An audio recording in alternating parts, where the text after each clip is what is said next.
Hey everyone, in today's video I'll be going over a Magic Knight build, and honestly this setup is so much fun with how many different weapons you have, fighting styles, and the overall effectiveness of it.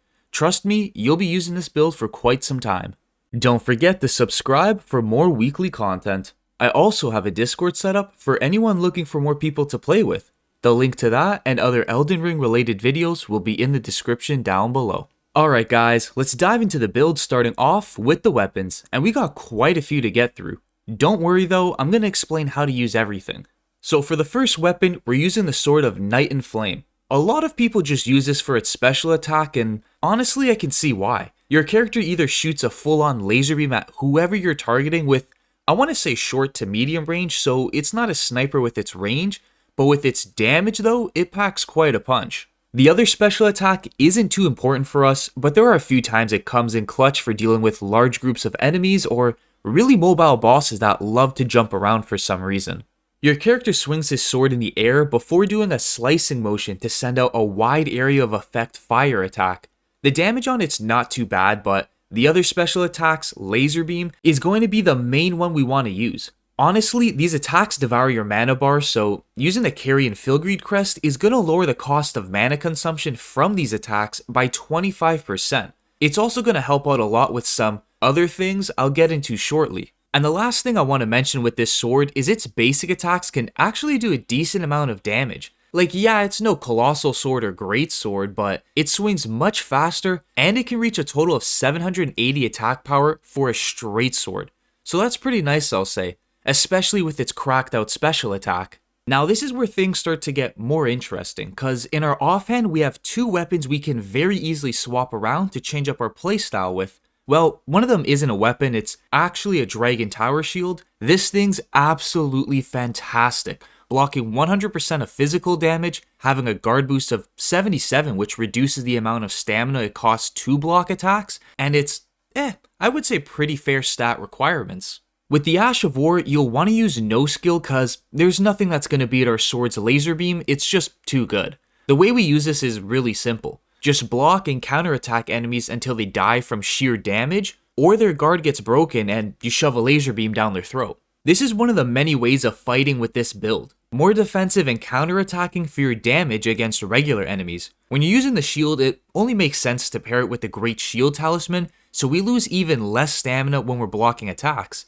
And if you want to take it to the next level, you can use the Scholar's Shield spell to make it even better, which is really good to do right before boss fights cause it lasts for a whole minute.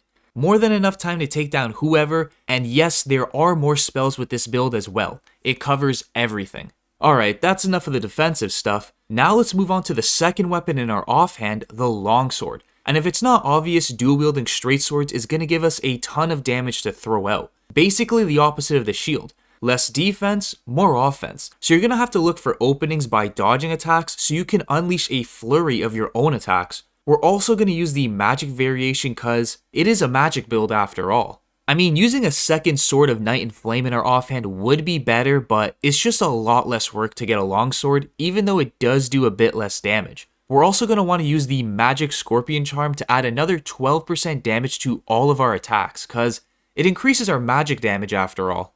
3 weapons deep and we're still not done yet. Got another 2 more to go before we can get into all the other good stuff. So for that, let's go with the short spear. Honestly, it pairs amazingly well with the shield, being able to poke at enemies and block attacks at the same time. But the way we're going to use this is not how you think at all. It's actually going to be a debuffer for bosses or strong enemies. Instead of using the magic variation on it, cause we already have basic attacks covered with the swords from before, so using the cold variation is going to build up a freeze effect on enemies to do similar damage to a bleed buildup, but not as much though.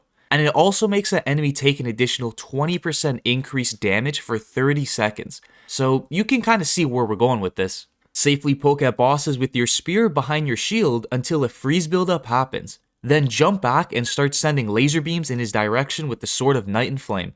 I mean, you can use this just for running around the world of Elden Ring, like the damage on it's not going to be crazy though, but hey, whatever gets the job done and you have a fun time is all that matters.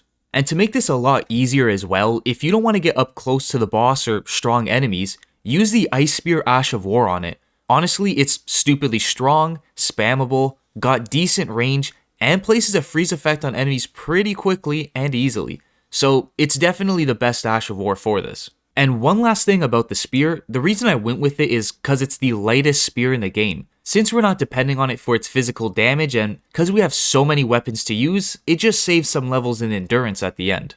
Now let's just get the last talisman out of the way so we can move on to our last weapon as well. That being the Shard of Alexander. It's going to add an extra 15% damage to our laser beam attack and the ice spear attack. More precisely, all special attacks from Ashes of War. Alright, the last weapon is going to be the Glintstone Academy Staff. It's the best one we can use right now with the levels we have, which is more than enough to take down whoever. And for the spells, they're going to be the exact same ones I used in another magic build I made before, just because they seem like the most effective ones to use in every situation. Them being Glintstone Arc, to take care of large groups of weaker enemies so you don't get swarmed easily. Even though you can accomplish the same thing with the Sword of Night and Flame's fire attack, but hey, the more options the better. The second spell being LORETTA'S Bow, so we can snipe enemies from a distance or even chip away at boss's health from all the way in the back, in case you want to be the artillery for your team during those fights.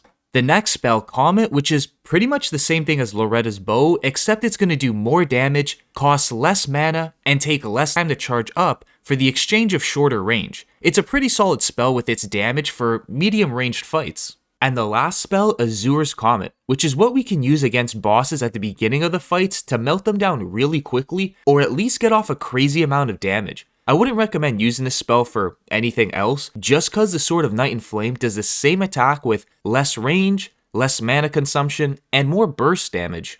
Well, that's everything for the weapons now, so let's move over to the Flask of Wondrous Physic that's gonna make us hit for those numbers.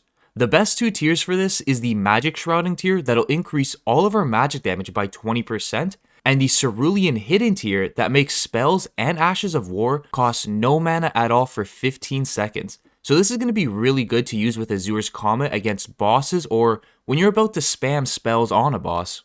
Lastly, before I go into the minimum stats required is the armor, and it actually helps out by a decent amount. If you use the full SPELLBLADE's attire, which is what I'm using, you get an 8% damage bonus towards Ashes of War that deal magic damage or cold damage, like Ice Spear and the Sword of Night and Flame's laser beam attack. It's not a lot, but at least the armor does something for us other than offering a bit of protection.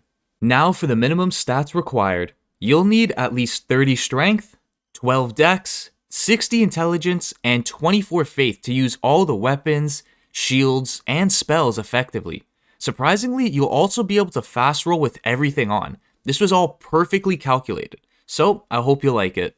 I'm also going to put links in the description down below for all the gear I'm using, if you want more information on it and where you can find it all for yourselves. Now I'm just going to show a bit more gameplay of this build in action. Thanks for watching, and I'll see you all in the next one.